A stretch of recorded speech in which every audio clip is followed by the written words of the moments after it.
Okay. Uh, Almost good evening na guys. So, ari ta di subong sa sa Lamang Dagat restaurant.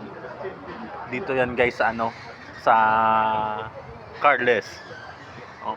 As usual, same pa rin guys. Kasama pa rin natin ang ating pinakapuging network engineer, si Engineer Sunny Dignadisi, no? Nakain kami ngayon guys dito guys sa sa Lamang Dagat. So,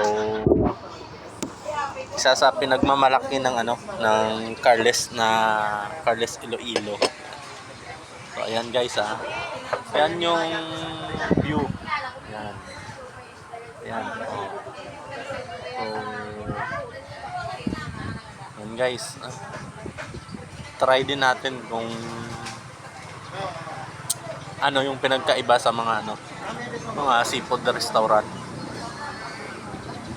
Kasi kanina pa guys nag-iisip kami doon sa sa accommodation. So gusto ni Sir Sunny na na kumain daw ng seafoods. So hinatid tayo doon ng ng taga resort papunta dito. So try natin yung seafoods. Again, pag mapadpad kayo dito guys sa Carles, try nyo dito sa sa Lamang Dagat restaurant. No? So dudugtungan ko lang mamaya guys kung ano yung evaluation natin, kung masarap yung pagkain nila dito o hindi. 'Di ba? Tsaka tayo mag-conclude kung for advertisement talaga guys na masarap o hindi. So, follow lang guys. Just follow and like sa page natin guys. Pati na rin sa Reels guys. Huwag kalimutan to follow. Salamat guys. Magandang hapon.